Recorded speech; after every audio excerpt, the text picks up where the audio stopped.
So here's my story. I've been running my own business for almost 5 years now, and looking back, the journey has been anything but smooth. It's one of those things that you can't really prepare for, no matter how many podcasts you listen to, books you read, or mentors you talk to. Sometimes, you can plan everything perfectly, and it'll still go sideways. This is one of those stories. I'll start at the beginning, so you can see how it all unfolded. A little over 5 years ago, I was working a corporate job in a marketing department. It wasn't bad. I had a steady paycheck, benefits, and some freedom. But I was restless. I was that person who was always coming up with side project ideas and looking for ways to escape the 9-to-5 grind. I didn't want to just work for someone else, help them build their dream, and live for the weekend. I wanted something more. At the time, I had just started getting into e-commerce. I wasn't selling anything yet, but I was learning about it, researching everything from dropshipping to Amazon FBA. One night, after scrolling through a ton of articles and videos, I came across this small niche, custom t-shirts. I had this idea in my head that people loved personalized items, and it seemed like the perfect entry point. Low initial investment, low overhead, and tons of design possibilities.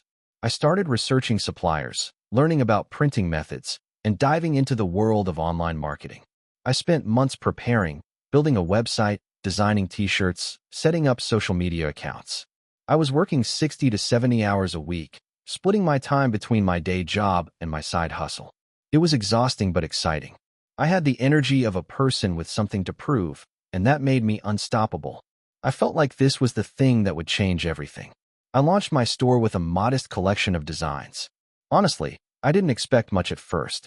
I figured it would take time to build traction. I was right, but not in the way I thought. My first few weeks were a roller coaster of emotions. There were days when nothing happened. No sales, no website visits, just crickets. But then, one day it happened. I woke up to an order. One single t-shirt. It wasn't much, but it was proof that the system worked. I had a customer. Someone who wasn't my friend or family member had bought something from my store. I celebrated that day like I'd just made my first million.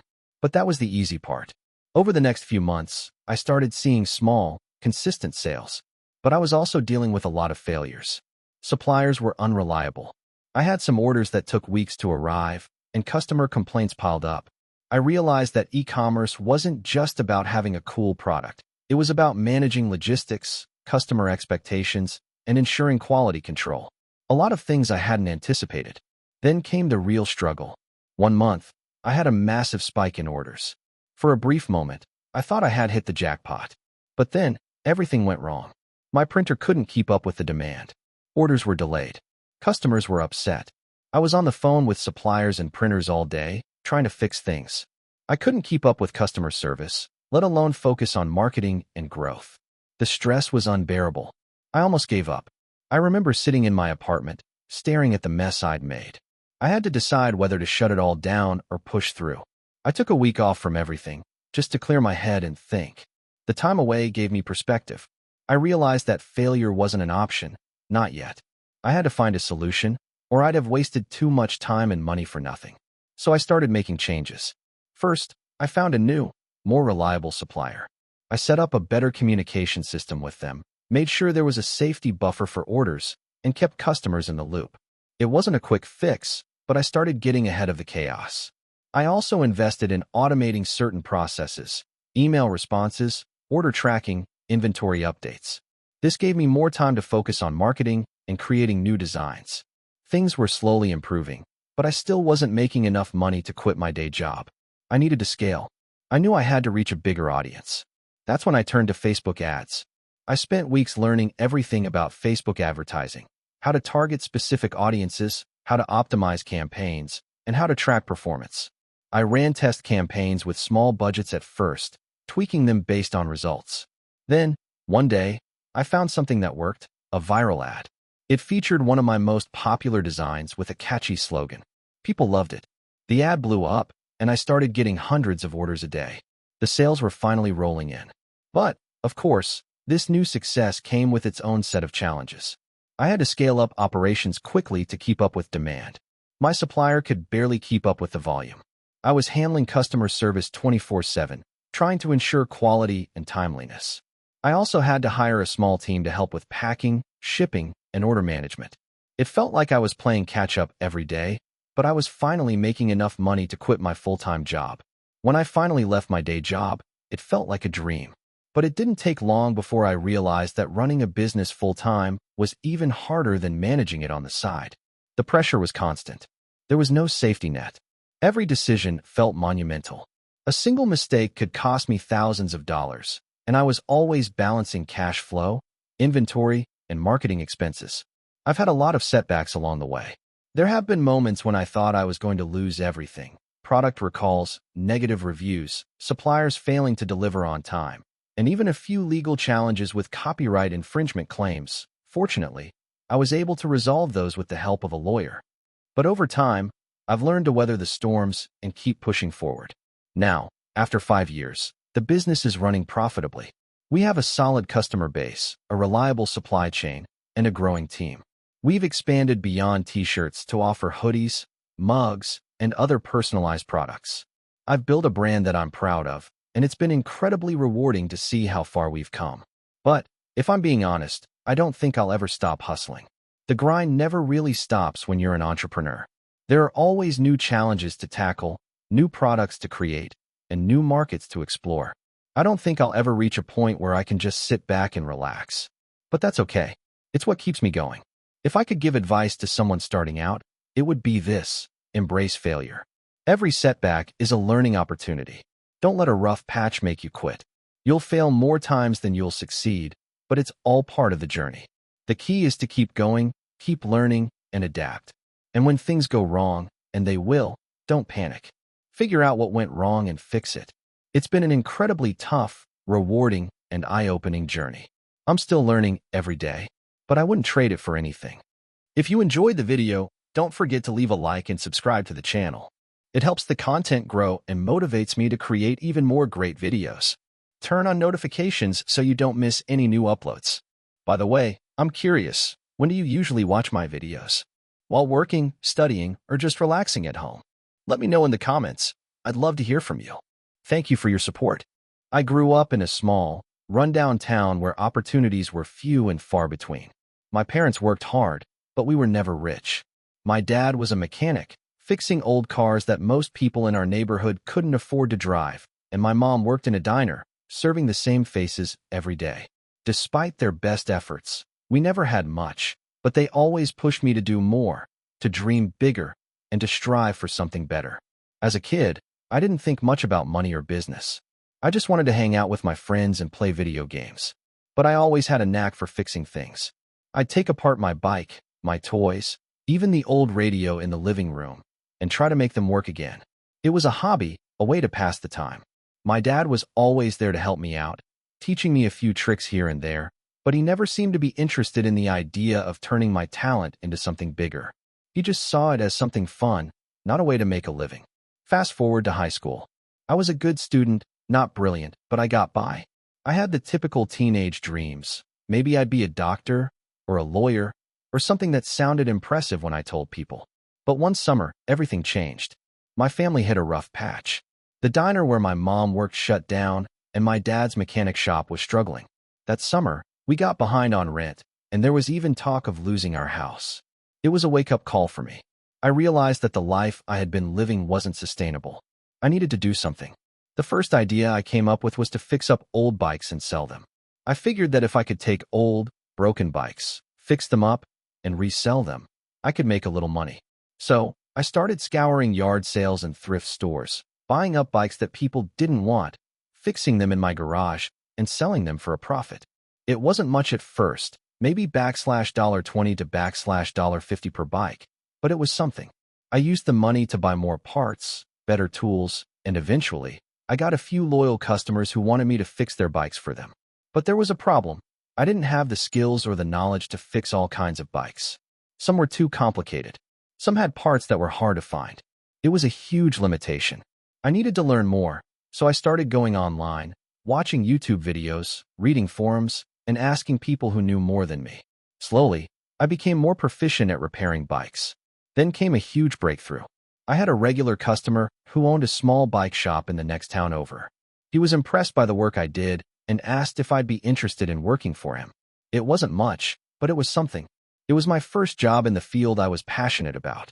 I worked there for a few months, learning more about the business side of things, dealing with customers, handling inventory, and most importantly, learning how to grow a business. It wasn't long before I realized I could do this on my own. I had the skills, the knowledge, and the drive to make it happen. So, I decided to take the plunge and start my own business. I took every penny I had saved from fixing bikes in my garage and put it toward opening a small repair shop. I didn't have much, just a small rented space and a couple of workbenches, but I was determined to make it work. The first few months were tough. I had to build up a reputation, find clients, and make sure the bills were paid. There were days when I barely made enough to cover rent, but I kept going. I'd spend hours talking to customers, explaining what was wrong with their bikes, and making sure they understood the value of my work. I never overcharged, but I made sure they knew they were getting quality service. One of the biggest challenges was marketing. I had no budget for ads or fancy websites, so I had to get creative. I started handing out flyers at local bike events, offering free repairs for anyone willing to give me a shot. I partnered with other local businesses, offering them discounts in exchange for referrals.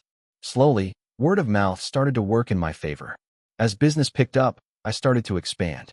I hired a couple of people to help with repairs and customer service. I moved into a bigger shop and started offering additional services, like custom bike builds and selling accessories. It felt like everything was finally coming together. But the real breakthrough came when I decided to go all in on the online market. I started selling parts and accessories on eBay, building an online presence, and reaching customers from all over the country. In 2014, I decided to expand even further. I launched my own website, offering an even wider range of products and services. I spent countless hours learning about e-commerce, digital marketing, and SEO. I had no formal business education, but I was willing to learn, and I was determined to make my business succeed. I used social media to my advantage, creating content about bike repairs, bike culture, and biking tips. I posted tutorials, product reviews, and photos of custom bikes I built, and over time, people started taking notice. By 2017, my business was booming. I was no longer just a local bike shop. I was shipping orders all over the country, and even internationally. I had a dedicated customer base, and I was making enough money to hire a full team to help with customer service, shipping, and repairs. I expanded my product line to include high-end bicycles, accessories, and even apparel. It was everything I had dreamed of. But success didn't come without its challenges. There were plenty of setbacks along the way, supply chain issues, employee turnover, and the occasional customer complaint, but I learned to take them in stride. I kept focusing on what mattered most, providing great service and building a brand that people could trust. In 2020, I decided to take my business in a new direction. I launched a line of custom-built bikes, each one unique and designed specifically for the customer. I hired a team of designers and craftsmen, and together, we started building some of the most beautiful, high-performance bikes on the market. They weren't cheap, but they were worth every penny. The demand for these bikes exploded, and within a year, we were featured in major biking magazines and websites. As I write this, my business has grown into something I never imagined possible. I now own multiple locations, a robust online presence, and a loyal customer base that spans the globe.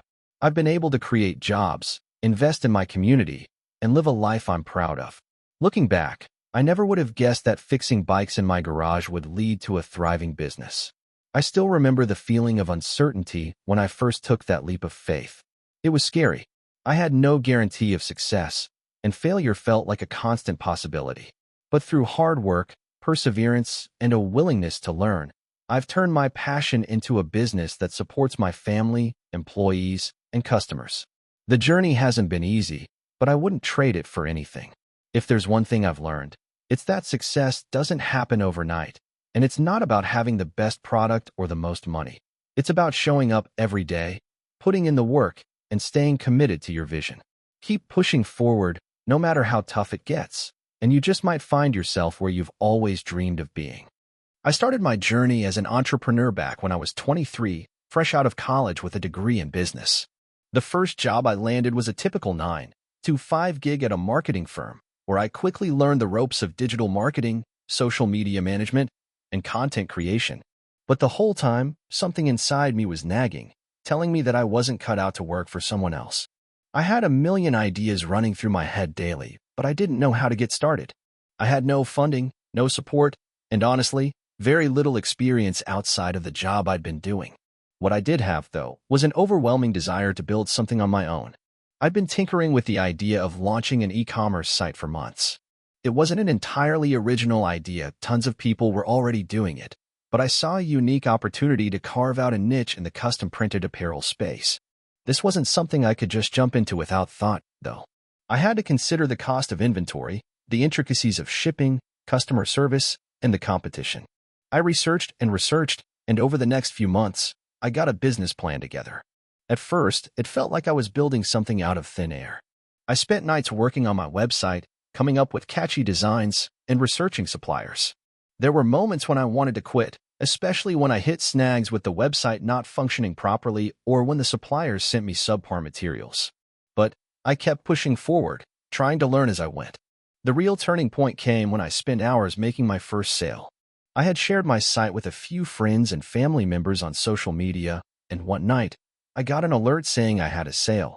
It was a small order, just a t-shirt, but it felt like winning the lottery. I couldn't stop grinning. I had proof that my idea was viable, that someone other than me wanted what I was selling. Over the next few months, things started picking up. I gained some loyal customers who loved my designs, and I focused on building my brand's reputation. I learned the hard way about customer service, handling returns, complaints, and tricky situations. But I also learned that being transparent and helpful made a huge difference. Word of mouth started spreading, and I knew it was time to double down on my efforts. I made the decision to quit my job when I realized that I was spending all my time outside of work on my side hustle. There were nights I would only get 4 hours of sleep, staying up late to finish orders or come up with new ideas for products. When the time came to leave my steady paycheck behind, it wasn't an easy decision, but it felt like the right one. The first few months after quitting were rough.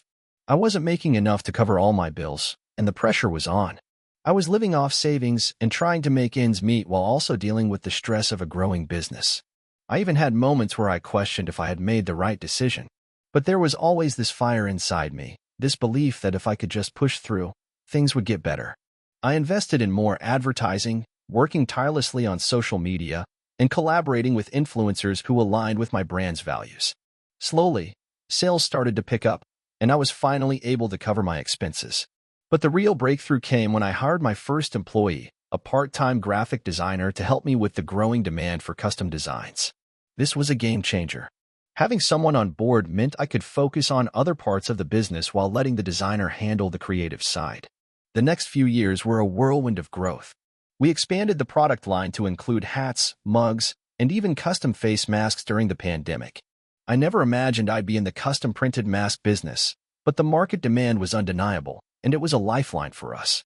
We capitalized on the trend and gained a significant amount of traction. However, growth also brought its own set of challenges.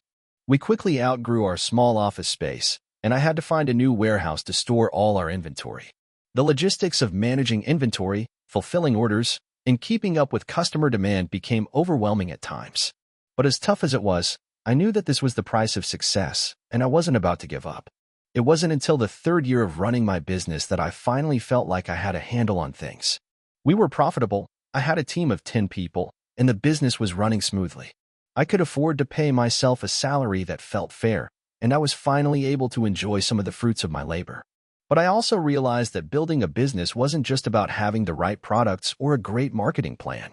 It was about the people, my team, my customers, the community we built. Fast forward to today, and I'm incredibly proud of what I've built. We've become a recognized brand in our niche, and our products are worn by people all over the country. The company is now a multi-million-dollar business, and we've expanded to international shipping. I've learned countless lessons along the way about perseverance, risk-taking, and the importance of having a vision. Looking back, there are a lot of moments I could have done better, especially early on when I was overwhelmed and stretched too thin. I made mistakes, sometimes big ones, but I learned from them. What matters, in the end, is that I never gave up on my dream. It wasn't an easy journey, but it was worth every late night, every dollar spent, and every ounce of effort I put into building my business. There's no magic formula for success in entrepreneurship. You need grit, adaptability, and an unwavering belief in your idea. You'll face setbacks, doubts, and hard times. But if you're willing to learn, grow, and keep moving forward, you'll get there. I'm proof of that. I'm living the life I always dreamed of, not because it was easy, but because I stuck with it when it was hard. If you're reading this and wondering if you should take the leap into entrepreneurship, my advice is simple: do it. Start small, learn as you go, and stay committed. It won't be a straight line, but if you keep going, it will be worth it. I'm not sure where to start, but here goes. I've been meaning to share my story for a while now, and maybe someone out there will find something useful in it. It all began back in 2012. I had just graduated from college with a degree in business administration. I always knew I wanted to be an entrepreneur, but I had no idea where to begin. My parents were supportive but skeptical. They kept telling me I should look for a real job because that's what everyone does after graduation. You know, the usual corporate route: get an office, work your way up, and climb the ladder. But that never appealed to me. For a long time, I was that guy who thought starting a business was the hardest thing in the world. I thought you needed a ton of capital, expertise, and connections. I figured you had to have a shiny office and be surrounded by people who knew more than you. It felt out of reach. But in 2013, something clicked. I was working at a small tech startup at the time, which was fun, but I was still living paycheck to paycheck. I wanted more freedom, and I wanted to create something of my own. I was 24, and I thought, if not now, then when? That's when the idea for my first business came to me. I'd always been into photography, mostly as a hobby. I used to take pictures of everything: landscapes, friends, and family. One day, while browsing the internet, I noticed a gap in the market. There were a ton of photographers out there, but not many catered specifically to small businesses who needed product photos for their websites and marketing. It seemed like the perfect opportunity. A service tailored to helping local businesses build their online presence with quality photography. I was excited, but terrified at the same time. I spent the next few months researching everything I could about the photography business. I watched YouTube videos, read articles, and attended local networking events. But one of the hardest parts wasn't learning about photography, it was overcoming my own doubts. I would ask myself, who am I to start this business? I have no real experience. What if people don't want my photos? What if I fail? These thoughts plagued me constantly, but I pushed through. The only way to find out was to take action. In the summer of 2014, I officially launched my photography business. I didn't have much money to invest up front, so I started by using my own camera and some basic editing software I already owned. I didn't even have a proper website at first. I just created a simple Facebook page and shared my work there. I told myself that if I got even one client, I'd consider it a win. It was rough at first. I would go to local coffee shops, small boutiques, and even restaurants, offering free shoots in exchange for testimonials and word-of-mouth referrals. The first few months were a grind. I spent hours sending cold emails to businesses, trying to convince them that they needed professional photos. I had to learn how to sell myself, which was something I had never really done before. But I was persistent, and slowly, I started gaining traction. By the end of the year, I had a few paying clients and had saved enough money to upgrade my equipment. I also built a basic website and started offering package deals for small businesses. I was growing, but I was still working a full-time job at the startup. I had no intention of quitting yet. The business wasn't stable enough, and I needed to make sure it could support me before I took the leap. In 2015, I made the biggest decision of my life. I quit my job. The startup was great, but I was miserable. The fear of not pursuing my dreams was worse than the fear of failing at my own business. I remember feeling both exhilarated and terrified. That's the moment I knew I'd never go back to working for someone else again. I still struggled with self-doubt. Every day was a battle to keep the business going. I didn't have a team. It was just me doing everything: shooting photos, editing them, managing the website, and handling customer service. But something shifted that year. I started to see results. I had a few clients who referred me to others, and I began building a reputation. That's when I realized I had something special. In 2016, I hired my first employee, an assistant who helped with editing and managing client communications. That year was a game changer. I began to focus more on marketing and branding, and I even started doing paid ads on social media. My business grew fast. By 2017, I had expanded into offering not just photography, but full-service content creation for small businesses, social media posts, promotional videos, and even website design. This expansion was key to my growth. But things weren't all smooth sailing. One of the hardest challenges came in 2018 when I faced a significant financial setback. A big client, who accounted for a large portion of my revenue, decided to go in a different direction. That loss stung badly. I had no choice but to scramble and rebuild. I had to rethink my pricing structure, diversify my client base, and find new ways to generate income. I learned the hard way that relying on one big client for your cash flow is a recipe for disaster. It took a while, but by 2019, I had not only regained my losses but had expanded further than I ever thought possible. I hired more employees, streamlined operations, and even opened a small studio space. I began to develop systems for everything from client onboarding to workflow management. Now, here I am, in 2025, running a successful business with a team of 15 people. It's been a crazy journey. The ups and downs have been relentless, and there were plenty of nights where I thought about giving up. But here's what I've learned. Success doesn't come from avoiding failure. It comes from learning how to fail, adapt, and keep going. If you're out there thinking about starting your own business, I'll say this: just start. Don't wait for the perfect moment or the perfect conditions. It won't be easy, but you'll learn more than you ever thought possible. And you'll be surprised at how much you can grow if you just keep putting one foot in front of the other. So to anyone reading this, whether you're just starting or thinking about taking the leap, I want you to know that it's possible.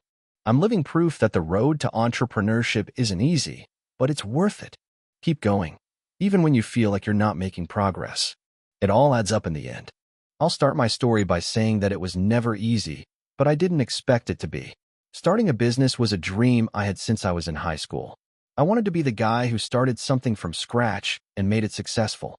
But I think a lot of people envision this path as one that's smooth, filled with success, and constant forward momentum. That's not how it goes. At least, not for me. It started a little over 5 years ago when I quit my 9-to-5 job as a graphic designer. I had been working at the same agency for about 3 years. On paper, it was a great gig. I had a steady paycheck, benefits, and good work-life balance. But I always felt like there was more I could be doing, that I wasn't reaching my potential. Every day felt like I was getting up to do someone else's dream instead of my own. I'd been experimenting with a side hustle for a while.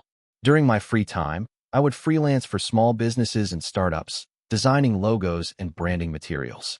At first, it was just a way to make extra money. But as I got deeper into it, I started to realize something. I was genuinely excited about helping these businesses grow. I wasn't just doing graphic design anymore.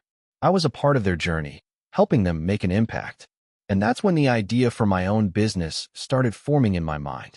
The business I was about to start wouldn't just be about designing logos. It would be about helping small businesses build their brands from the ground up. I wanted to offer full-service branding solutions, logo design, website development, content creation, and marketing strategy. It was a big ambition, but I felt like I had the skills, the knowledge, and the drive to pull it off. I remember the day I decided to quit my job. I was sitting at my desk, looking at a design for a client's website, and I felt this overwhelming sense that I couldn't do this anymore. I was good at my job, but I wasn't passionate about it. The passion I had was for something bigger. So, I walked into my boss's office that afternoon, handed in my resignation letter, and felt a mixture of fear and excitement that I couldn't quite put into words. The first few months were the hardest. I didn't have much savings, and I didn't want to get a loan or take on investors. I was adamant about making this work without relying on outside funding. I used the little bit of money I had to set up a website and buy some equipment, and then I just started reaching out to every small business I could think of. I offered free consultations and discounts to get my foot in the door, and slowly but surely, I started getting clients. The work wasn't glamorous. I was doing a lot of grunt work at first, designing websites at 2 a.m., getting on calls with clients who weren't sure what they wanted but knew they needed help, and handling all the back-end stuff myself. But every time I finished a project and saw the final result, I felt this sense of pride that I hadn't felt in my old job. Slowly, I began to build up a small portfolio, and word of mouth started working in my favor. But here's the thing no one tells you about starting a business. It's not just about being good at what you do. It's about figuring out how to sell yourself, how to network, how to deal with people who don't know exactly what they want, but expect you to read their minds. It's about learning how to manage your time effectively when you're the one doing everything. I had to wear all the hats: designer, marketer, accountant, customer service rep, and project manager. And I wasn't always good at it. In the first year, I nearly burned out. I was working 60 to 70 hours a week, sometimes more, just to keep up with the work. There were days I didn't sleep for 48 hours straight because I was juggling multiple client projects. I remember crying in the shower a few times, wondering if I had made a mistake by leaving my job. But every time I felt like giving up, I would remind myself of the dream I had. I didn't want to go back to a 9 to 5. I wanted to build something that would allow me to wake up every day excited to work. Over time, things started to improve. I started hiring freelancers to help with specific projects, which allowed me to focus more on growing the business. The more I focused on networking and connecting with other entrepreneurs, the more opportunities came my way. I built partnerships with other agencies, and soon enough, my client list grew beyond what I ever thought was possible. By year 2, I had hired my first full-time employee, a project manager, who helped take over the operational side of things. This freed me up to focus on the creative side and business development. It was a turning point. For the first time since I started the business, I felt like I wasn't drowning. I could take a breath and look at the bigger picture. In year 3, we were no longer just a small operation. I had hired a small team of designers, developers, and marketers. The work was coming in at a steady pace, and we were able to raise our prices, which helped bring in higher quality clients. We started developing our own branding strategies and marketing systems, which allowed us to refine our offerings. I started focusing on scaling the business, putting systems in place to ensure we could handle more clients without sacrificing the quality of our work. One of the hardest lessons I learned was that scaling a business is just as difficult, if not more difficult, than starting one. Managing people, finances, client expectations, it all becomes exponentially more complicated as your business grows. But over the past 2 years, I've learned how to delegate more effectively, how to manage my time better, and how to trust the people I hired to take on important roles. And slowly, I started seeing the results of the hard work. By year 5, I had grown the business to a level I didn't even imagine when I started. We had clients from all over the country, and my team had expanded to 12 full-time employees. We were working with larger companies now, doing high-level branding and marketing for brands that were internationally known. I felt proud, but I also felt a little bit overwhelmed. It wasn't easy, but it was worth it. And I knew I was finally on the path I had dreamed of. I'm not going to lie, it wasn't an overnight success. There were months when I wasn't sure if we were going to make it. There were days I wanted to give up and go back to my safe job. But I kept pushing forward, kept learning, and kept improving. Today, my company is successful, but I don't take that for granted. Every day, I remember how hard I worked to get here, and I'm grateful for the lessons I've learned along the way. I'm not a millionaire yet, but I'm doing what I love, and that's enough for me. Starting a business is tough, but it's the most rewarding thing I've ever done. If you're thinking about doing it, just remember, it's going to take time. There will be ups and downs. But if you're passionate about what you're doing, if you're willing to put in the work, and if you stay persistent, it can happen. Just don't give up. I remember the first day I decided to start my business like it was yesterday. I was sitting on my couch, scrolling through Instagram, and I stumbled upon an ad for a product that caught my eye. It was a type of reusable water bottle that looked sleek, environmentally friendly, and could keep your drinks cold for 24 hours. I thought to myself, wow, this looks amazing. I would love to own one of these. But then, as I thought more about it, I realized something: I couldn't afford it. I wasn't living paycheck to paycheck, but I wasn't exactly flush with cash either. The product was priced at $45, and as a college student living in a small apartment, I felt that it was a little too much to justify for something that I wasn't sure would even fit into my lifestyle. As I sat there thinking about it, a thought hit me: what if I could make something like this myself? Not just for me, but for others who also can't justify paying $45 for a bottle. And that's when the seed was planted. Now, don't get me wrong, I had no experience in product design, manufacturing, or really anything that had to do with starting a business. I was just a regular student with a part-time job and an entrepreneurial spark that I didn't even know existed. But something about the idea of creating something of my own stuck with me. I spent weeks researching.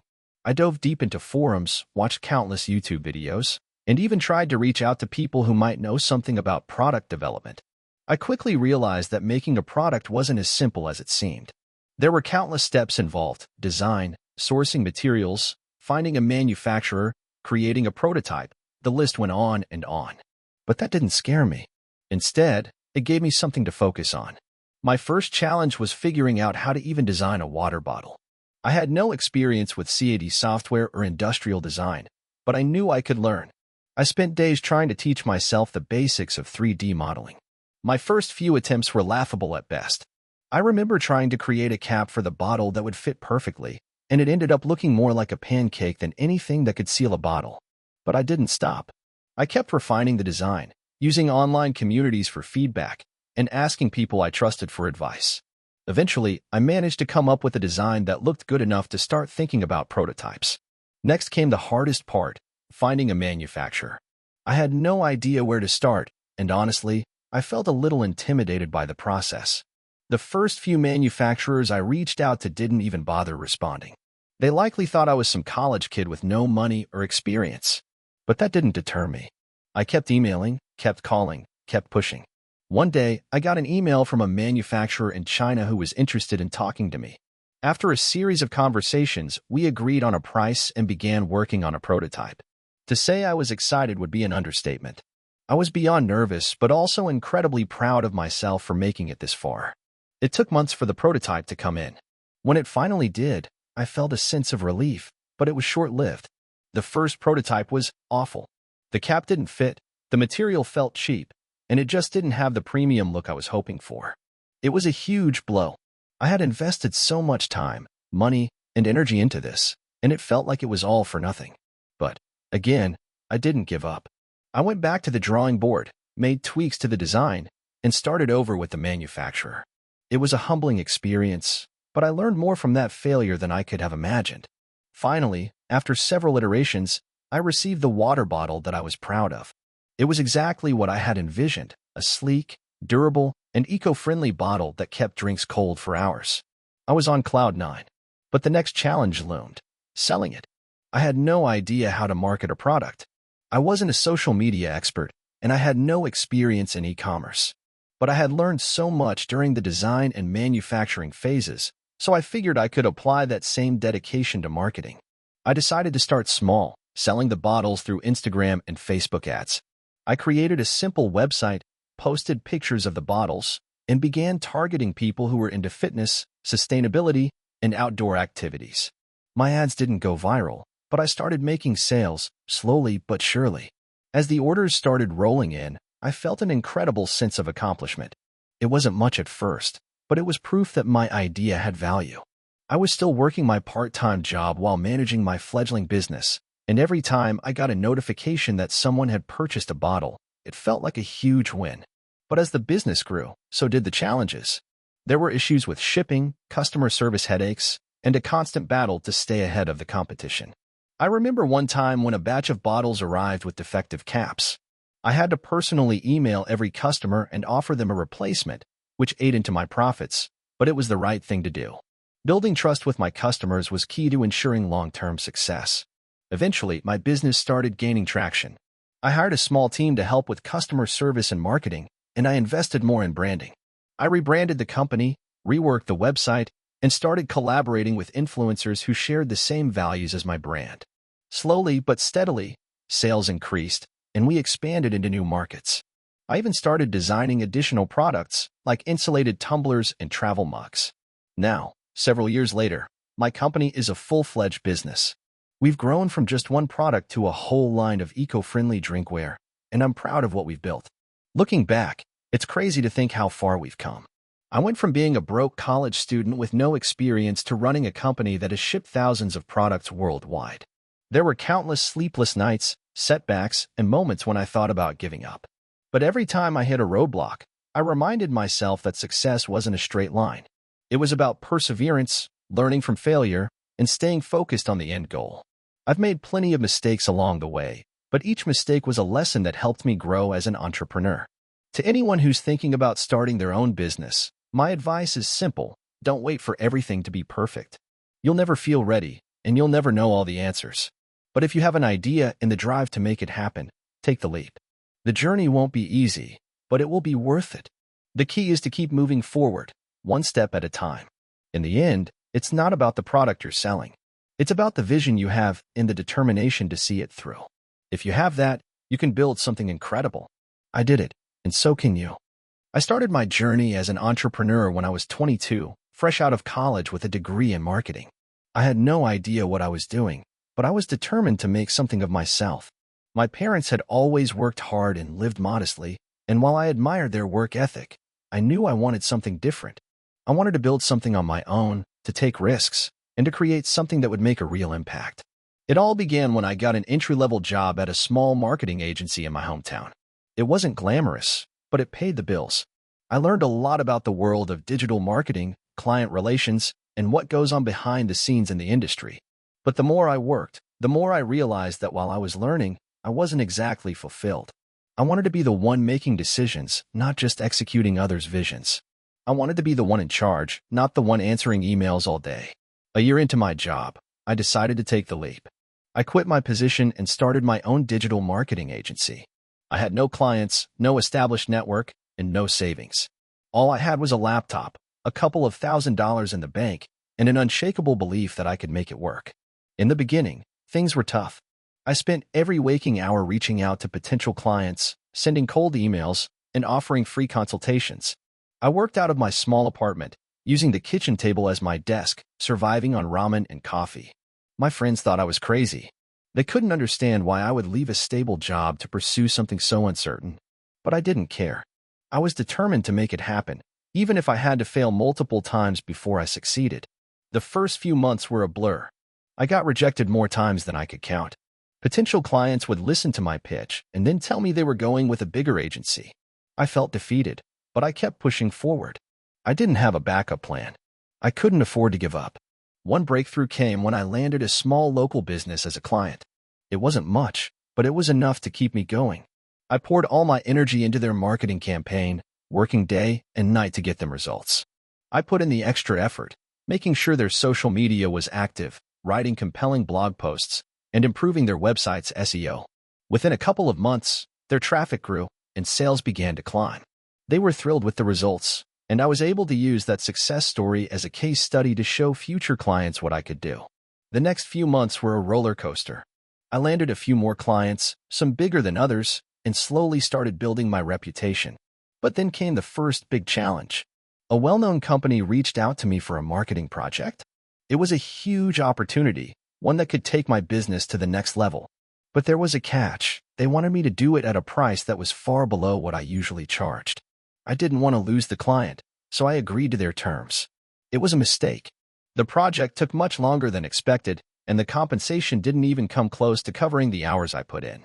Worse, the client wasn't happy with the work, despite all the effort I had put in. They asked for revisions, and by the time I was done, I was left with barely enough to pay my bills. It was a humbling experience.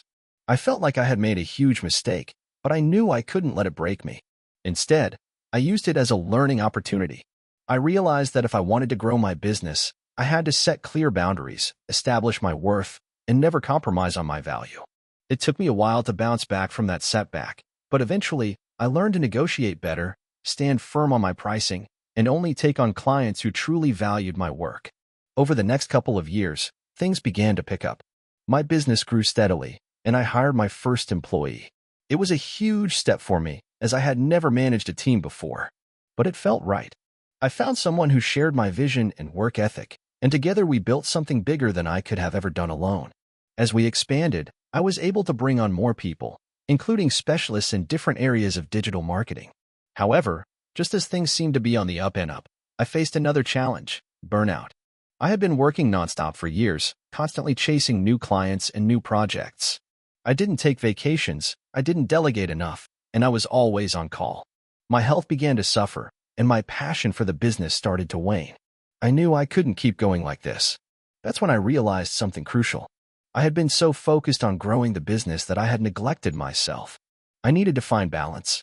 I began delegating more to my team, trusting them to take on responsibilities that I had previously kept to myself.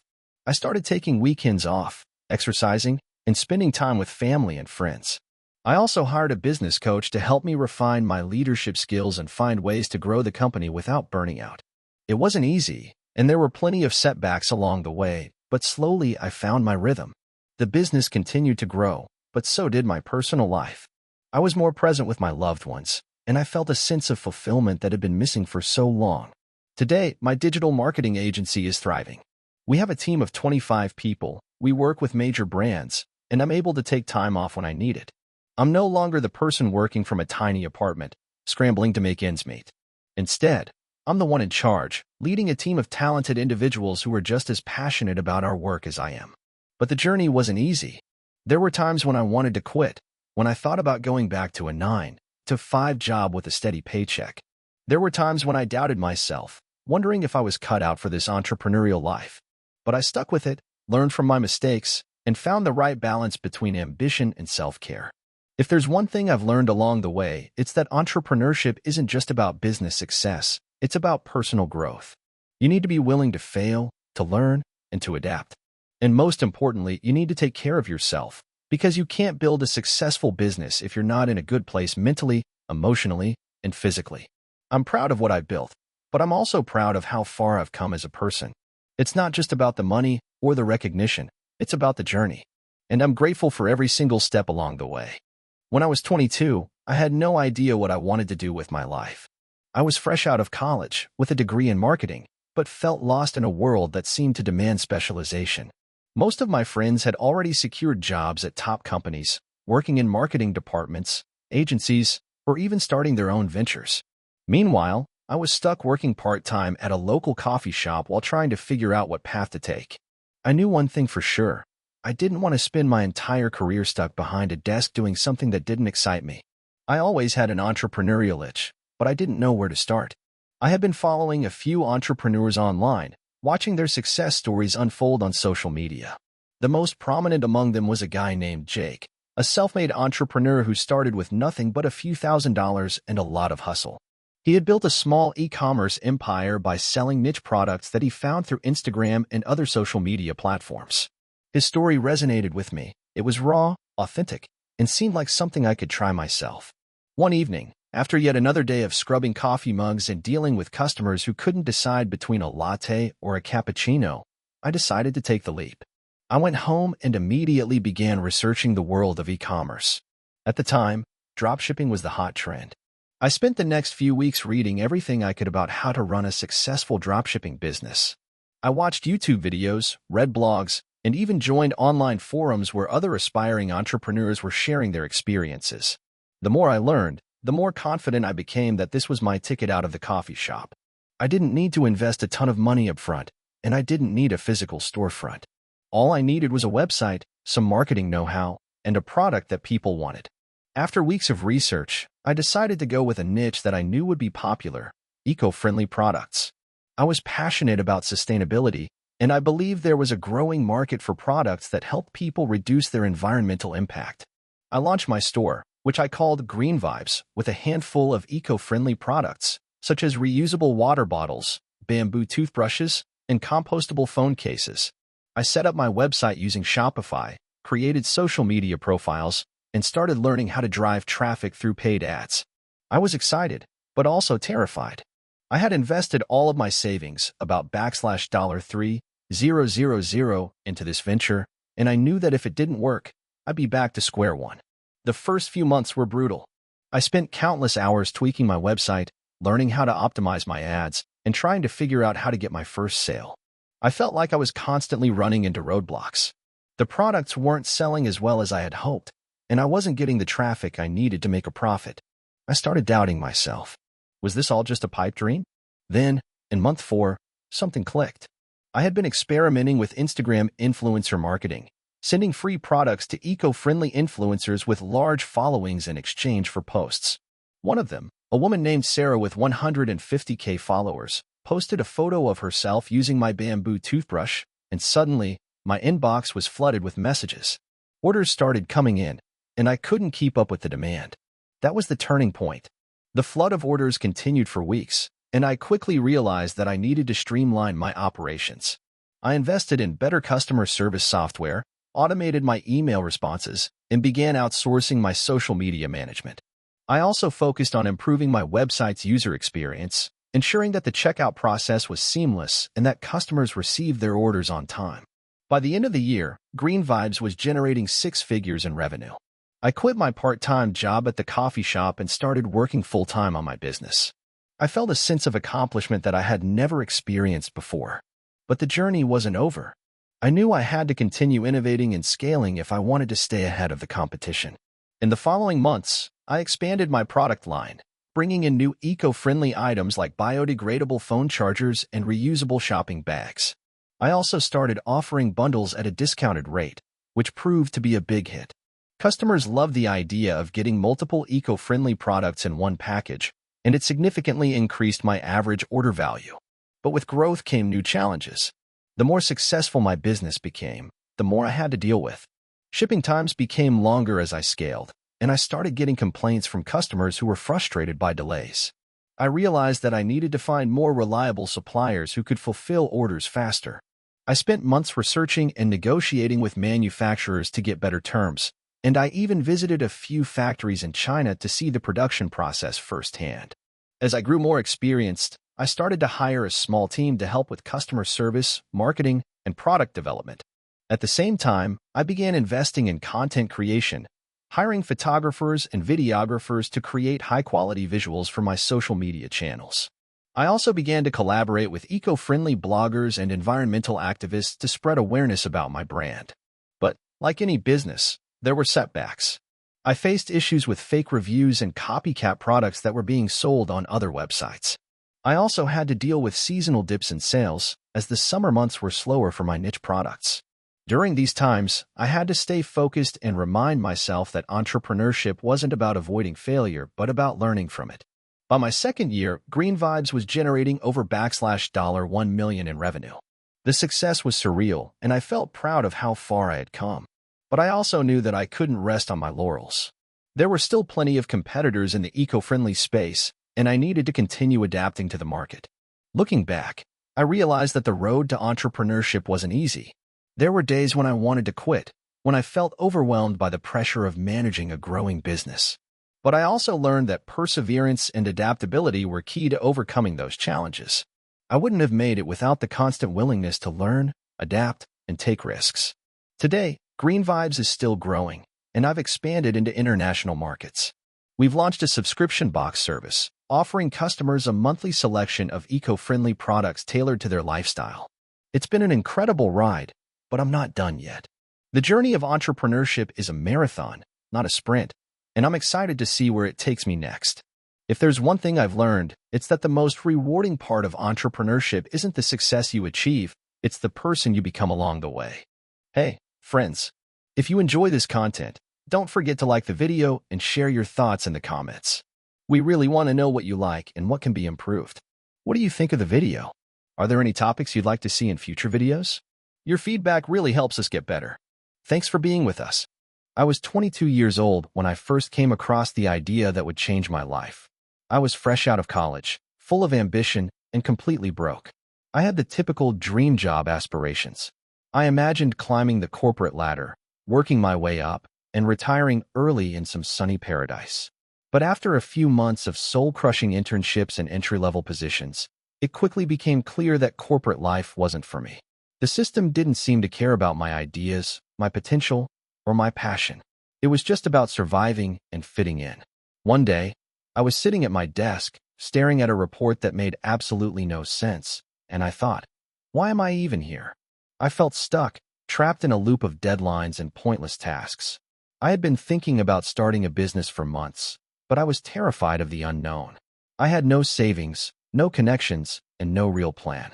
I had no idea how to start, but something inside me knew that it was time to take the leap. If I didn't now, I would probably never do it.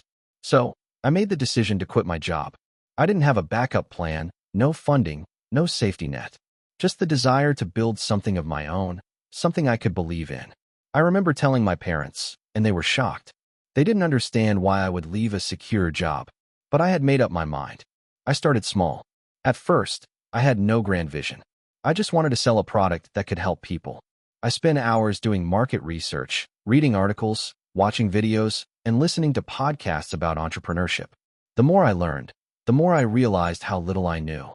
But I didn't let that stop me. I had to start somewhere.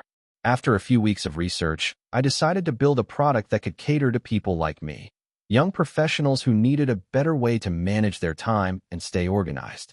I had always been obsessed with productivity tools, so I thought I could create something that was both effective and easy to use. I began designing a sleek, digital planner that would sync with every device and integrate with the tools that people already used. It seemed like a great idea at the time. I spent the next couple of months working on the product. I had no experience in design or coding, so I relied on online tutorials and hired freelancers to help with the tech side. It was incredibly stressful. There were moments when I thought about giving up, moments when I thought the whole thing was a pipe dream. But I kept pushing forward. I had a vision of what I wanted, and I refused to let fear dictate my next move.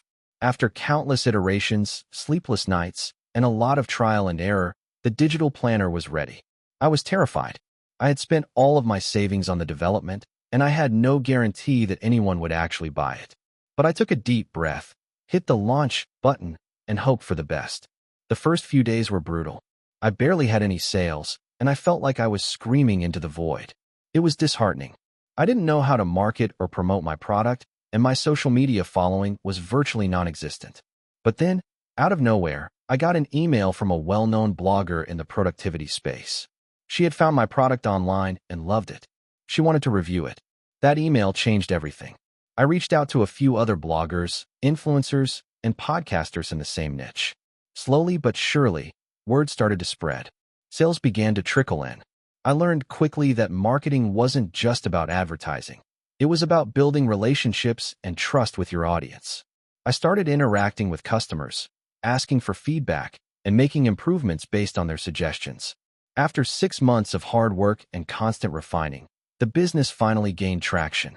I had learned how to scale my product, and I began hiring a small team to help with development, customer support, and marketing. My product went from a simple digital planner to a full-fledged suite of productivity tools.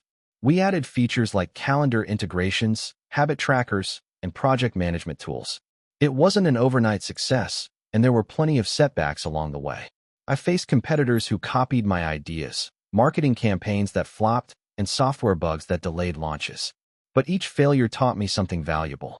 I learned how to be resilient, how to adapt, and how to pivot when necessary. By the end of my second year in business, I had turned my side project into a company generating 6 figures in revenue. I went from working out of my tiny apartment to renting a small office space and hiring a team of 5. My product was now used by thousands of people worldwide, and I had built a community of passionate customers who believed in what I was doing. But I wasn't done yet. I knew that the real challenge wasn't just building a product, it was scaling it. So I invested in improving my business systems, hired experts to help with things I wasn't good at, and started planning for the long term. I began thinking about how I could expand the product line, introduce new services, and reach new markets. The more I learned, the more I realized that entrepreneurship was about constant evolution. There was always room to grow, to innovate, and to improve. Eventually, after about 4 years, my company was acquired by a larger tech firm.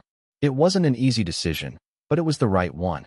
I had taken my product as far as I could on my own, and joining a bigger organization would allow me to expand the reach of my vision. It was surreal to think about how far I had come, from a broke, confused college graduate to a business owner who had built something meaningful. When I reflect on my journey, I realized that the key to my success wasn't some grand genius idea or a lucky break. It was the willingness to take risks, to fail and get back up, to learn constantly, and to adapt. The best part is, I'm not done yet. This is just the beginning. Entrepreneurship is a never-ending journey, and I can't wait to see where it takes me next. If you're reading this and thinking about starting your own business, my advice is simple. Start. Don't wait for the perfect moment because it will never come. You'll never feel ready, and you'll never know everything you need to know. But if you take that first step, you'll figure it out along the way. Just be persistent, be adaptable, and keep learning. The road is tough, but the rewards are worth it. It's not an easy path, but it's one that will transform you in ways you can't even imagine. I still remember the day I took the plunge into entrepreneurship like it was yesterday. I was 26, fresh out of college, and had recently been laid off from a job I had only held for about 8 months. It was a crushing blow, but something inside me told me that I didn't need to go back to another 9-to-5 grind. I had something to prove, not just to the world, but to myself. It was the year 2017, and I had recently graduated with a degree in marketing. I didn't have much experience in the field, but I had big dreams. My last job was at a digital marketing agency, but it just didn't sit well with me. The culture was toxic, the work was monotonous, and the idea of climbing some corporate ladder that was stacked with people I couldn't stand made my stomach turn. It was there, in that cubicle, that I realized I would never fit in. I wasn't made for corporate life. But I didn't know what I was made for, not yet. When I was laid off, I wasn't devastated in the traditional sense. Yes, it stung. But in hindsight, it was a blessing. I spent the next few weeks evaluating what had gone wrong in my life and career. I realized I was good at connecting with people, especially businesses. My passion had always been in finding creative ways to market products and services, but I didn't want to do it on someone else's terms anymore. I wanted to build something of my own. That's when the idea for my digital marketing agency was born. I had always been fascinated by the digital space, how businesses could thrive by creating their presence on social media, the importance of search engine optimization, and the potential to drive traffic and sales through online platforms. But I didn't just want to create a service that delivered basic results. I wanted to provide real value, something that could actually help businesses grow, not just check off a list of to-dos. I had very little savings at the time, just enough to keep me afloat for a few months. But I knew I had to go for it, or I would regret it forever.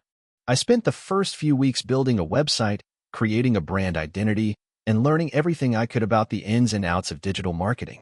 I reached out to people I knew from college and friends who were running small businesses, offering my services for practically nothing at first, just so I could get a foot in the door. The first client I signed on was a small bakery in my hometown. The owner was a passionate woman, but her business was struggling to stay afloat in a competitive market. She was skeptical at first, but after a few hours of consultation, I convinced her that having a strong online presence could help her attract more customers. I promised her that I would work tirelessly to help her brand, and even offered to run her social media for free for the first month. It wasn't glamorous. I was spending long hours in coffee shops, working on her Facebook ads, creating Instagram content, and fine-tuning her website. But little by little, the results started to show. Sales went up. Foot traffic increased. People were talking about the bakery online. And the bakery owner, once hesitant, started to see the potential in what I was doing. By the end of the month, I had my first paid gig, and it was only the beginning. I continued to hustle. I reached out to more small businesses and local shops, offering them my services. I found that many were in the same boat. Their websites were outdated, their social media was neglected, and their marketing strategies were either non-existent or ineffective. I quickly became known for my ability to take a struggling business and turn it into a well-oiled marketing machine. But even with my initial success, I struggled. There were nights where I barely slept, trying to keep up with client demands while teaching myself new skills to stay competitive in an ever-evolving industry. I had to learn everything the hard way: how to run ads, how to create compelling content, how to handle client expectations, and most importantly, how to handle rejection. One thing I learned early on was that failure wasn't the end. It was just a part of the process. I remember one particular client who was unhappy with the results after 3 months. I had poured my heart into their project, but they weren't satisfied. They wanted a refund, and I couldn't afford to lose that money. It stung badly. I felt like I had failed. But instead of backing down, I decided to work even harder. I offered them extra services at no cost, went above and beyond to make things right, and eventually, they came around. They became one of my most loyal clients. It was that experience that taught me how to navigate the tough times, how to negotiate, and how to stand my ground when necessary. By the time 2019 rolled around, I had built a small but steady clientele. I wasn't exactly rolling in money, but I was no longer struggling to pay bills. I hired my first employee, a graphic designer I knew from college. We worked well together, and slowly, I started to scale my business. The agency began to gain more traction, and we started taking on bigger clients, expanding our services to include content creation, email marketing, and even full rebrands. But growth didn't come without its challenges. Scaling a business meant learning new things, like how to delegate, how to manage people, and how to keep up with the ever-changing digital landscape. I had to learn to trust my team, and that was hard. At the beginning, I was a control freak. I thought no one could do the work as well as I could. But eventually, I realized that in order to grow, I had to trust others and let go of the reins. It wasn't easy, but it was necessary. Now, as I sit here in 2025, looking back on everything I've built, it's hard to believe how far I've come. My agency is a successful business that serves clients from all over the world. We've grown from a one-man show to a team of 20 talented individuals. We've worked with major brands, and our work is recognized in the industry. And while we're not at the top of the mountain yet, we're well on our way. There are still days when I wonder if I'm doing the right thing. Entrepreneurship isn't easy. There are always new challenges, and the pressure never really lets up. But when I think about where I started, sitting at a coffee shop with a laptop, dreaming of something bigger, I realize that the struggle was worth it. Every sleepless night, every tough conversation, every failure, and every win has led me to where I am today. If you're thinking about starting your own business, my advice is simple. Go for it. The road will be tough, and there will be days when you want to quit. But if you keep pushing forward, you'll find that the journey is worth it. Trust the process. Be prepared to learn from your mistakes, and most importantly, believe in yourself. You'll get there, even if it takes longer than you expected. If I can do it, so can you. I remember when I first started my journey as an entrepreneur. It was back in 2015, and I had just graduated from college with a degree in finance. Like most fresh grads, I was overwhelmed by the prospect of entering the real world and finding a stable job. But something inside me told me that I didn't want to work for someone else. I wanted to create something of my own, something I could be proud of. At the time, I didn't have much, just a small savings account, a bunch of student loans, and a desire to make a difference. I had always been interested in technology and startups, so I started researching different ways I could break into that world. The idea of starting a tech company seemed exciting, but I didn't have the technical skills or the connections to pull it off. I was lost for a while, trying to figure out my next move. One day, I was chatting with an old friend from college who happened to be a software developer. He had been working at a tech company for a couple of years and had experience building apps. During our conversation, we started discussing the state of small businesses and how many of them were still struggling to keep up with technology. We talked about how many of them didn't have efficient systems for managing their inventory, customer data, or sales processes.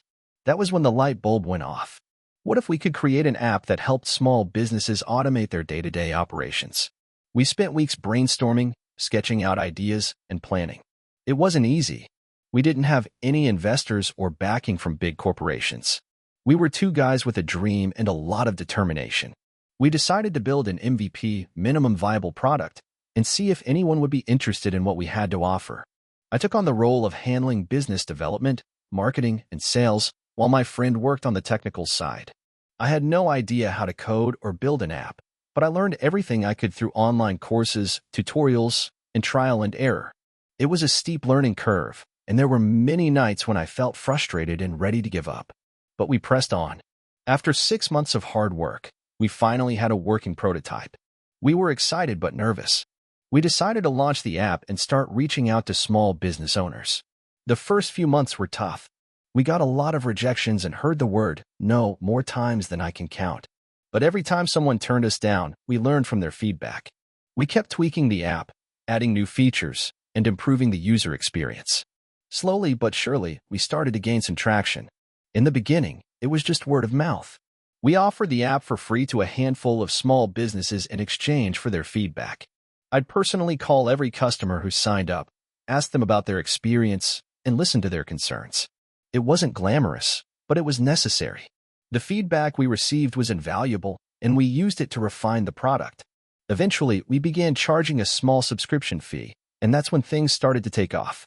But even with the initial success, it wasn't smooth sailing. In fact, the first year of running the business was one of the most challenging periods of my life. I was constantly worried about cash flow, payroll, and whether we were ever going to make it. We had no external funding, so every dollar counted. We had to be frugal and make tough decisions. There were moments when I wasn't sure if we were going to survive, but we kept pushing forward. One of the hardest lessons I learned during that time was how to manage failure. We tried several marketing strategies that didn't work. We spent money on ads that brought in no new customers. We overhauled our website 3 times, only to realize that we were missing the mark on our messaging. There were plenty of sleepless nights when I questioned whether this whole entrepreneurial journey was worth it. But every failure taught us something valuable, and we learned to embrace the process of trial and error. Eventually, we found our niche. Small businesses, especially local stores and service providers, needed a simple, affordable solution to streamline their operations. They didn't want to deal with complex systems or high-end enterprise software. They just wanted something that worked. So, we focused on simplicity and ease of use. We refined the app to be as user-friendly as possible, and we started to see our customer base grow. Around the 2-year mark, we had enough paying customers to justify hiring a small team. We brought on a few more developers and a customer support person. This was a huge step for us. Up until then, it had been just the two of us wearing all the hats. Having a team made all the difference. It freed up my time to focus on scaling the business, while my co-founder could focus on improving the product. With the extra help, we started to expand our marketing efforts. We did everything from social media advertising to attending small business conferences. Slowly but surely, the app started gaining traction in the small business community. By the end of our 3rd year, we were profitable. We had grown from a 2-person operation to a team of 8, and our app was being used by hundreds of businesses across the country. But the growth didn't stop there. We kept iterating on the product and adding new features that our customers requested. We also started looking into international markets. By year 4, we had expanded to Canada and Europe. Our customer base grew exponentially, and our revenues followed suit. It was a wild ride, but we were finally seeing the fruits of our labor. One of the most rewarding moments of my entrepreneurial journey came when we received our first round of venture capital funding. After 4 years of bootstrapping, we finally attracted investors who believed in our vision. The money wasn't just a financial boost. It was a validation of all the hard work and sacrifices we had made to get to that point. Today, 5 years after launching the app, we're a multi-million-dollar company with a team of 50 employees. We have customers in over 20 countries, and we've expanded into new product offerings to help businesses automate even more of their operations. We're not at the top yet, but we've come a long way from that scrappy 2-person startup. Looking back, I can't believe how far we've come. There were so many times when I doubted myself and wondered if I was cut out for this. The journey was filled with late nights, financial stress, and countless moments of uncertainty. But through it all, I learned that the key to success isn't just having a great idea. It's persistence, adaptability, and the willingness to keep going even when things get tough. Now, as I look ahead, I'm more excited than ever about the future. There are still challenges to face, but I know that with the right mindset and the right team, anything is possible. And to anyone out there thinking about starting their own business, I say this: it won't be easy, but it will be worth it. Stick with it, learn from your mistakes, and never stop pushing forward. If I can do it, so can you. I never thought I would end up as an entrepreneur. The idea of starting a business was always something I admired from a distance, but never truly thought I could achieve. But today, after 6 years of struggle, hustle, and a lot of failures, I'm proud to say I built a company that's doing well. And it all started with one simple decision. Let me rewind a little. I grew up in a small town where opportunities were few and far between. My parents were hardworking people, but they didn't have a lot of money. My dad worked as a mechanic, and my mom was a school teacher. They did their best to give me and my siblings a good life, but we were by no means wealthy. I learned early on that if I wanted something, I had to work for it. During high school, I got my first job as a barista at a local coffee shop. I wasn't making much, but I was good at it. I loved talking to customers, learning about their days, and making their morning coffee just right. It gave me a sense of pride and purpose. Still, I never thought of it as more than a job. Fast forward to college, where I studied business, mainly because I didn't know what else to do. I didn't have a grand vision of being a CEO or changing the world. I just thought business was the logical path for someone like me. I was the first in my family to go to college, and I felt like I had to make something of myself. But college wasn't all it was cracked up to be. I struggled with the workload and the constant pressure. I was broke most of the time, working part-time jobs to pay for tuition and living expenses. There were nights when I stayed up late, wondering if this whole college thing was worth it. But I pushed through, thinking that once I graduated, everything would fall into place. And it did, kind of. After graduation, I found a job in marketing at a mid-sized tech company. It wasn't my dream job, but it paid well enough, and I felt like I was on the right track. I moved into a small apartment in the city and started to settle into a routine. But something gnawed at me every day. I didn't feel fulfilled. I wasn't excited about my work, and I wasn't passionate about the company I worked for. Around this time, I started thinking about starting my own business. I'd always had this idea in the back of my head, but I never had the courage to pursue it. The idea was simple. I wanted to create an online platform where people could buy, and sell handmade goods. I knew there was a growing market for unique, artisanal products, and I thought I could build a platform that made it easier for creators to sell their work. At first, I told myself it was just a dream. After all, I didn't have any experience building a business, and I didn't have the capital to invest. But the idea kept eating away at me. I spent nights researching how to start a business, everything from website design to marketing strategies. I didn't have a clear plan, but I knew I had to try. I decided to take a leap of faith and start small. I put aside a portion of my savings and used it to build a basic website. I wasn't a developer, but I found a simple platform that allowed me to design a site without much technical know-how. I also reached out to a few local artists and asked if they would be interested in selling their products on my site. Some said yes, and others said no, but I didn't let that discourage me. The early days were rough. I spent hours every week on the site, tweaking it, improving the user experience, and trying to figure out how to drive traffic. I had no idea what I was doing. I didn't have any money to spend on ads, so I relied on word of mouth and social media. My friends and family supported me, but it felt like a slow grind. There were days when I'd look at the site's analytics and see only a handful of visitors. I felt like giving up many times, but something kept me going. One of the biggest challenges I faced early on was building trust. People didn't know who I was, and they didn't know if they could trust my platform with their money. So, I decided to focus on providing excellent customer service. I responded quickly to emails, addressed concerns, and made sure that every transaction was smooth. I also started writing blog posts and sharing content on social media, talking about the artists I featured on my site and the stories behind their products. Slowly but surely, people started to notice. I'll never forget the first sale I made. It wasn't much, just a $30 necklace from a local artisan, but it felt like a huge victory. It was proof that my idea had potential. That sale led to another, and soon I was getting regular orders. It wasn't enough to quit my day job yet, but it was a sign that I was on the right track. Over the next year, I kept building the business in my spare time. I learned more about SEO, digital marketing, and how to scale an online business. I started investing in paid advertising, and while it was risky, it paid off. My sales started to grow. I also worked on improving the website, making it more user-friendly and adding new features. I focused on building a community around the platform, engaging with both customers and sellers.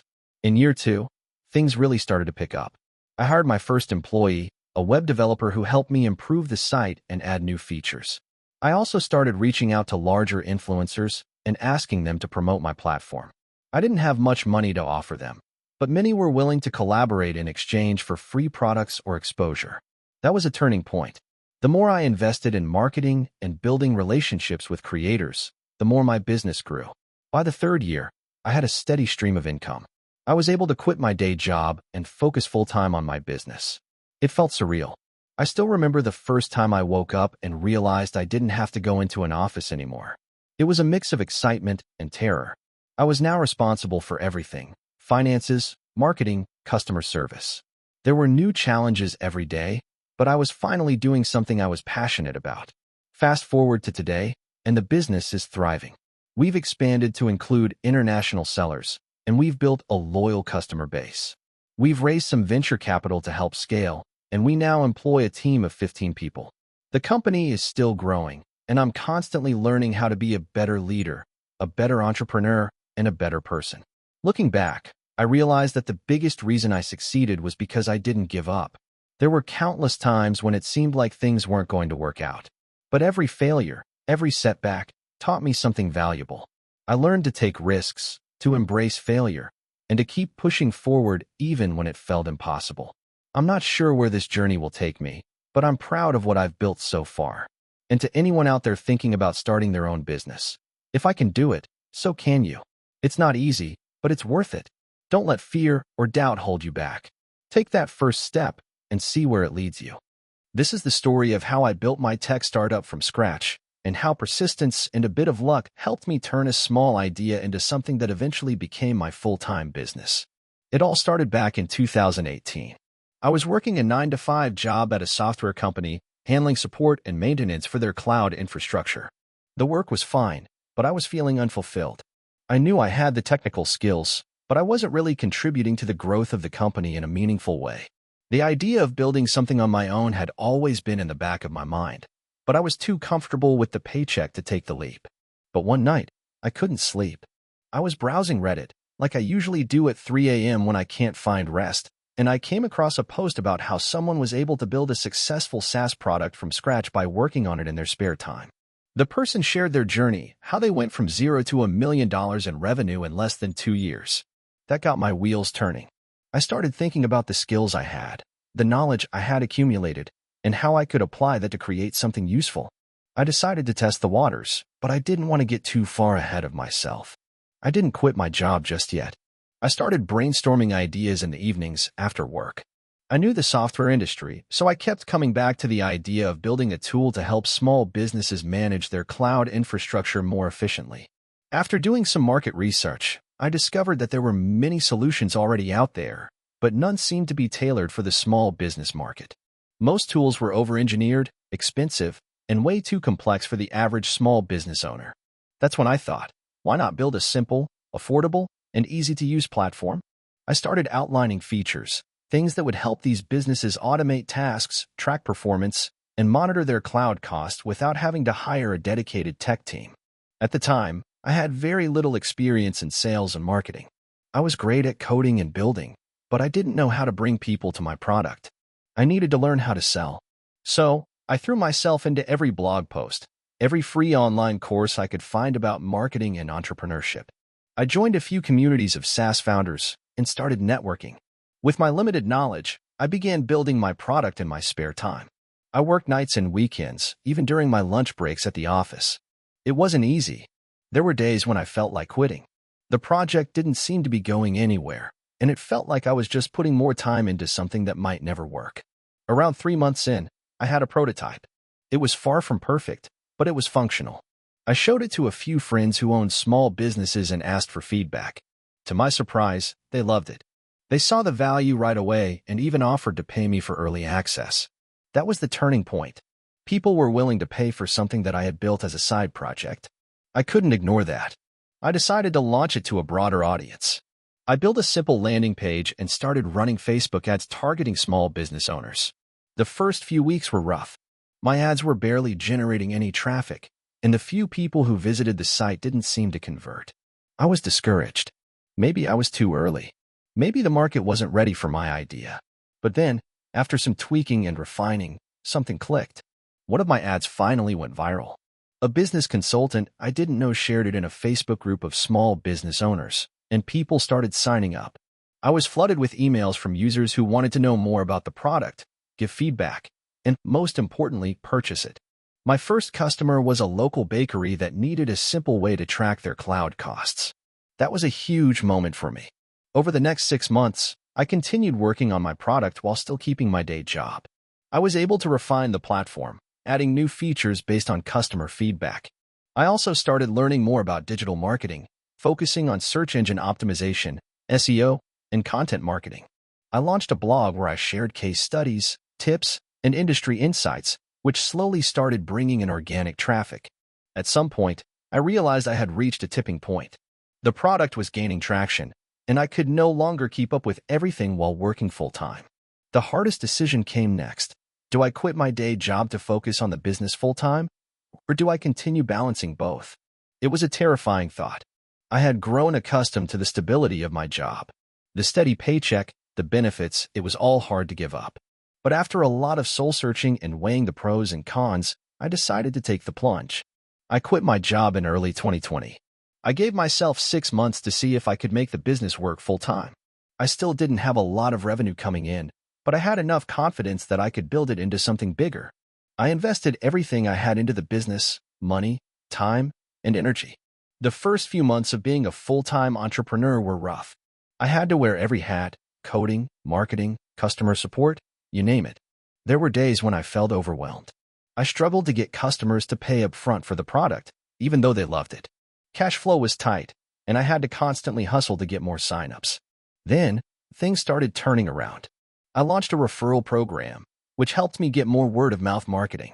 I also decided to offer a more flexible pricing model, making it easier for small businesses to afford the service.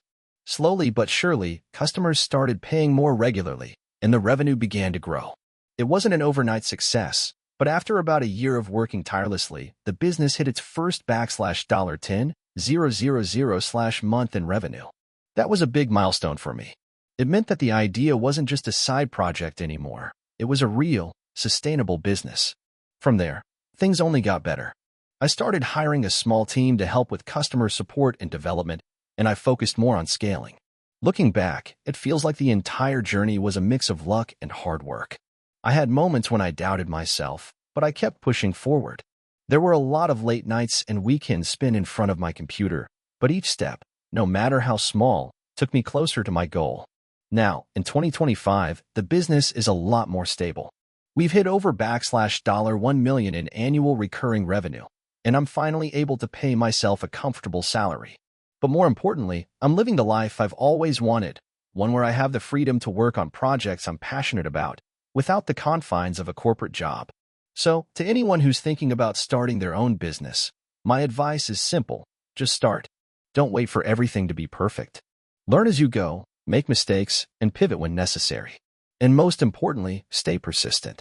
The road will be tough, but if you keep working at it, you'll eventually find success. I'll never forget the day I took the leap into entrepreneurship.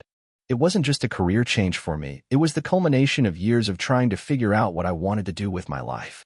I had no safety net, no rich relatives, and not even much of a business background. But what I did have was a burning desire to create something of my own, something that could potentially change my life forever. A bit of background. I was 28, working a decent 9-to-5 job in a mid-sized marketing agency. It wasn't terrible, but I was stuck in the rut of routine. The work was mind-numbing, the corporate politics were suffocating, and to be honest, I wasn't really making the impact I wanted to make.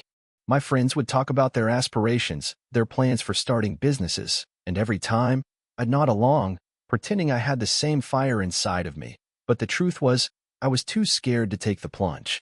I was terrified of failure.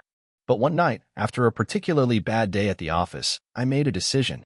I didn't want to wake up when I was 50, still working for someone else, regretting that I hadn't taken a shot at building something of my own. That's when the idea for my business started to form. It came out of nowhere, really. I've always been passionate about sustainable living, things like reducing waste, using eco-friendly products, and minimizing the carbon footprint. One night, while I was reading an article about eco-friendly products, it clicked. Why not create a subscription box service that focuses on sustainable living products? I didn't know it at the time, but that was the first step toward changing everything. The next morning, I began doing research. I was still working full-time, so I spent my evenings and weekends reading about the eco-friendly market, understanding the demand, the potential customers, the types of products people were using, and what was missing from the market. It didn't take long for me to realize that this niche had a huge gap. While there were a few players in the space, none of them were offering a curated, monthly box of hand-picked, sustainable products delivered to your door. That was my aha moment. The next few months were a whirlwind. I spent countless hours figuring out how to source products, how to design a website, and how to build a brand that people would want to connect with. I had no experience in product sourcing, branding, or web development, but I was driven by this idea. I was obsessed. It was all I thought about. I stayed up late, reading articles, watching YouTube tutorials, and talking to people who were already in the business. I even reached out to a few of my friends who had some expertise in areas like logistics, marketing, and product development. They were supportive, but mostly skeptical. "Are you sure you want to do this? It's a huge risk," one of them said. But despite the doubts, I was determined. I saved up a bit of money, set up a website using a template, and started contacting potential suppliers. Some were hesitant to work with me since I was a small startup, but I finally found a handful of companies that were willing to give me a chance. They sent samples of their products, and I meticulously curated the first set of items for my subscription box. Then came the hardest part: launching. The fear of failure was crippling. What if no one signed up? What if people thought the idea was stupid? What if I lost all my savings and failed miserably? But I took a deep breath and hit launch on the website. The first few weeks were painfully slow. I didn't know how to market myself effectively, so I relied on social media and word of mouth. I reached out to influencers in the eco-friendly community and asked if they'd be willing to try out my box. Some said yes, but many ignored me. But I didn't let that stop me. I kept pushing. One day, I received an email from a popular eco-blogger who had seen one of my Instagram posts. She was interested in reviewing my product. This was my big break. She wrote a glowing review, and that was when things started to pick up. My website traffic spiked, and I began getting a few orders here and there. But scaling the business wasn't as easy as I thought. I quickly realized I had underestimated how much work went into fulfilling orders. Packaging, shipping, customer service, it was all a lot more complicated than I had imagined. I had to learn the hard way, from making mistakes with suppliers to running out of inventory during a busy month. It was overwhelming, and there were days when I felt like giving up. But with each mistake, I learned. I improved my processes. I tightened up my supply chain. I started getting better at communicating with customers and handling logistics. Slowly, things started falling into place. I won't sugarcoat it. There were a lot of tough moments. I remember one particularly challenging month when we ran into serious financial trouble. I had invested a lot of money in marketing and new product shipments, and we didn't make enough revenue to cover the costs. I seriously thought about pulling the plug. But somehow, I managed to scrape together enough funds to keep the business alive, and after that, things began to get easier. The recurring orders increased, I built relationships with suppliers, and we started getting some loyal subscribers who kept coming back month after month. As the business grew, I realized how much I had to learn, not just about entrepreneurship, but about myself. I had to push past the doubts, face rejection, and deal with the constant anxiety that comes with being responsible for the success of something you built from the ground up. But the rewards were worth it. I finally reached a point where I could quit my day job and work on my business full-time. That was about 3 years ago, and since then, my company has grown beyond anything I imagined. We now ship to customers all over the country, have expanded our product offerings, and I've even hired a small team to help with operations. We've built a strong community around the brand, and I get messages daily from customers telling me how much they appreciate the products and the mission behind the business. I've seen firsthand how following your passion can lead to success if you're willing to put in the work and face the challenges. If you're reading this and thinking about starting your own business, my advice is simple: don't wait for the perfect moment, because it doesn't exist.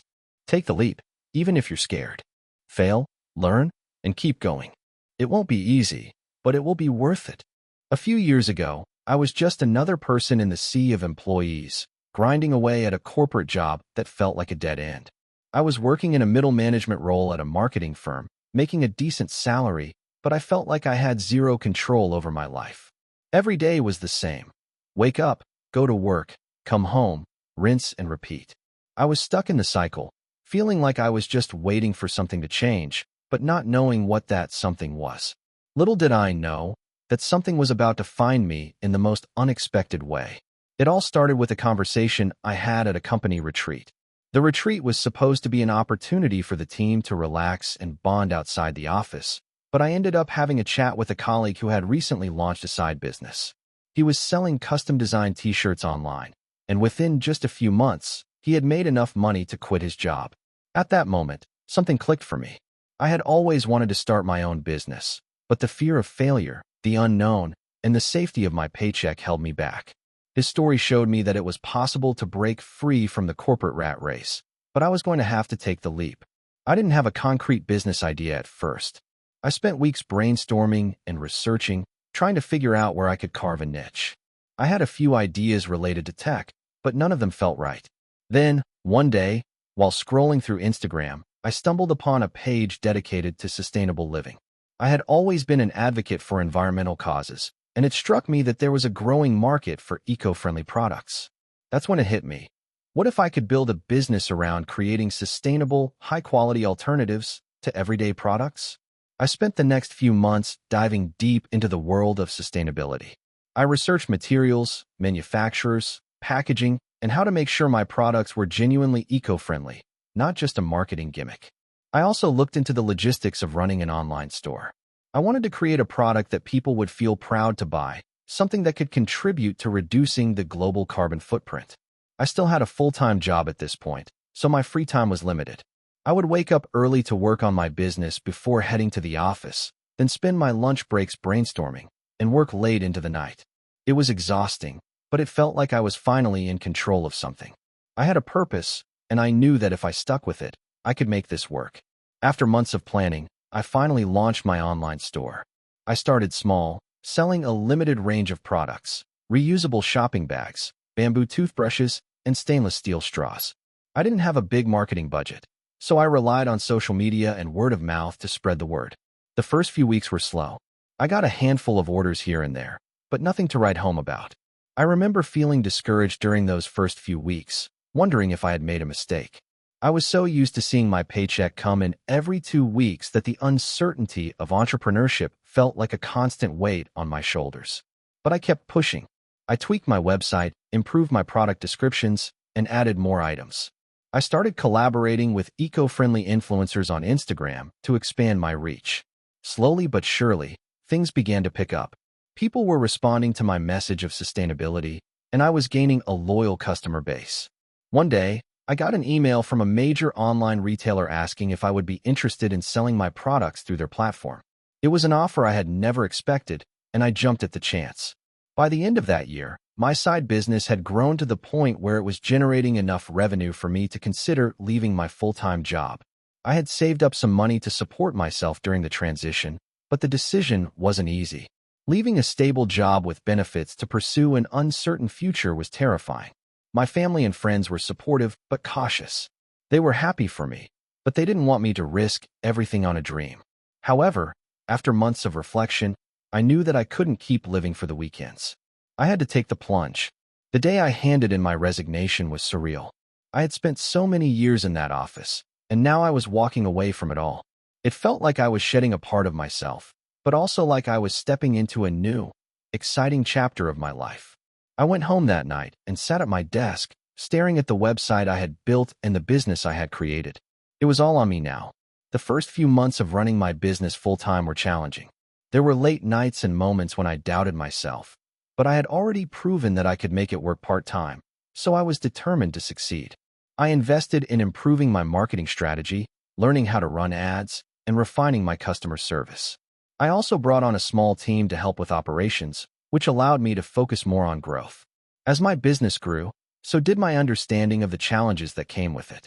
I had to deal with supply chain issues, handle customer complaints, and figure out how to scale sustainably.